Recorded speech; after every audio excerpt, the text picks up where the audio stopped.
Welcome to Parts of Montessori, a series where I talk about my past, present, and future experiences in Montessori.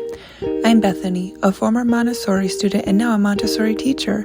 Parts of Montessori is part of my online business, Parts of the Language LLC, where I sell digital and printable products and services for Spanish language learning and digital and printable products for Montessori environments.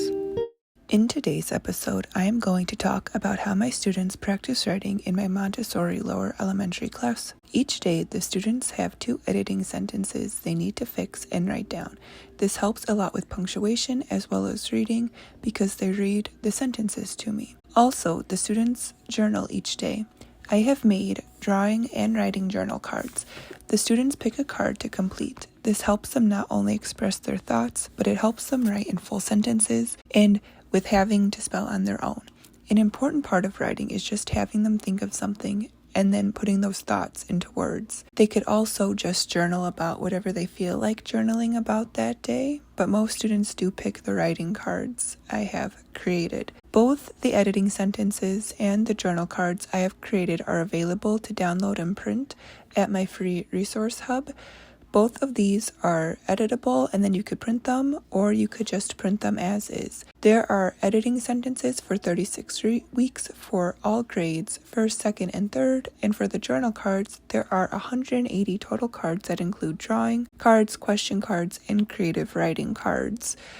The students enjoy them. For example, there's one that's, what's your favorite type of potato? So they think, well, maybe a french fry or a potato chip or things like that, So just trying to get them to think and then changing the question into a sentence. Although on the back of my cards, I do have the question on the front, and then this is not in the printable one, but I just laminated them. And then on the back with a Sharpie, I wrote, like it says, what is your favorite potato? On the back it says, my favorite potato is, and then I write a line, and so they copy that into their journal. Unless they could just make the question into the answer themselves, or if they want to, however they want to write it is fine. So then other ways the students practice spelling during the day for writing is by doing the Washika reading drawers. I have them complete a page a day, and that typically includes some sort of writing. The students also have to complete a language work each day, whether that be a word study or a grammar work or another Montessori language material or language concept. That also typically involves writing. The students also have to complete a cultural work each day or over a series of days, since some cultural works are larger than others.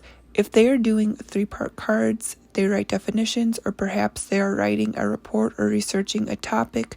This includes writing. In my free Montessori resource hub, I have a printable called Writing Planner page, which helps the students go through the writing process for research. It goes through the motions of writing a paper where they can write down an introduction sentence, collect some facts, and then write a conclusion sentence. This is usually how I have students do a research project, which includes collecting 3 facts about a similar topic. For example, if they research lions, it wouldn't just be 3 random facts about lions. It could be 3 facts about what they eat. So then at least they have 3 paragraphs, so then they can make a topic and conclusion sentence. So then it's a paragraph. Now sometimes it is, well, I found these 10 facts that have nothing to do with each other, so we say, okay, well, what 3 facts go together? So then they could title their report, What Lions Eat, or instead of just like lions. So we're getting more specific with our topics than just having them have a report where the paper jumps all over, or the paragraph jumps all over the place. The students get to then do a writing draft and then type up their final draft. These 2 printable papers I have created work well together for 2nd grade and above. And again, they are in the free resource hub, linked down below. Another project we do with writing is making a monthly class newspaper. The students usually write about a trip they have taken or create a story.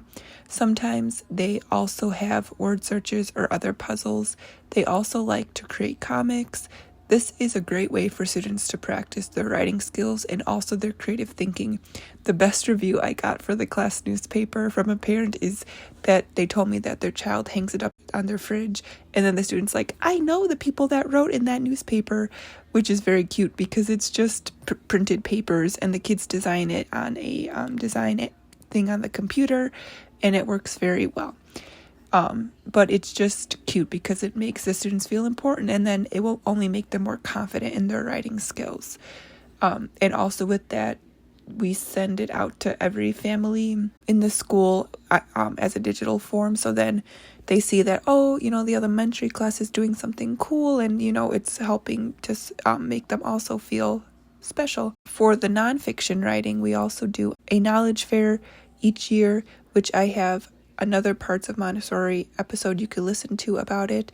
But that is one of the major writing projects we do during the school year. As for fiction writing, I have created a series of pages for students to complete in order to write a story. There are 12 pages that take the students through the writing process of brainstorming plots, characters, setting, and the climax and the resolution of a story. I like to print these out, and then I put them in a 3-pronged folder, so then the students have their writing all organized. Then they could either create a picture book with their writing or just write the story. The brainstorm is included in my paid-for Montessori activity hub, which in that hub also has 20 other printable activities for your Montessori environment, and it also includes my full scope and sequence for math, language, and cultural and geometry, and also the symbolizing cards, which you could also get the scope and sequence and symbolizing cards separately. But if you want the brainstorming papers, it's in the activity hub. And then also for fiction writing, it could just be free writing and letting the students complete whatever story or picture book that they want, or a comic. It's also helpful if maybe the students aren't confident in their writing or they don't want to write. It could also be them verbally telling another student or a class adult and having them write down the words for them. It could be just a comic or pictures. At the ages of 6 to 9 in the lower elementary, we are just trying to hone in their thought processes and seeing how well they can express themselves, while also trying to focus on the correct spelling and grammar and penmanship. Overall, some students like writing and some don't, so it's okay to follow how the student needs to express themselves so they don't despise writing, And so that's the most we can hope for. So those are some ways that I do writing in the class for both fiction and nonfiction. Of course, this episode is sponsored by my own business, Parts of the Language, LLC. Please sign up for my free Montessori hub of resources that you can use in your Montessori environments. There are over 15 plus items, including 453 printable math equation cards, 36 weeks for first and second level editing sentences, and so much more. Thank you for listening. Bye-bye.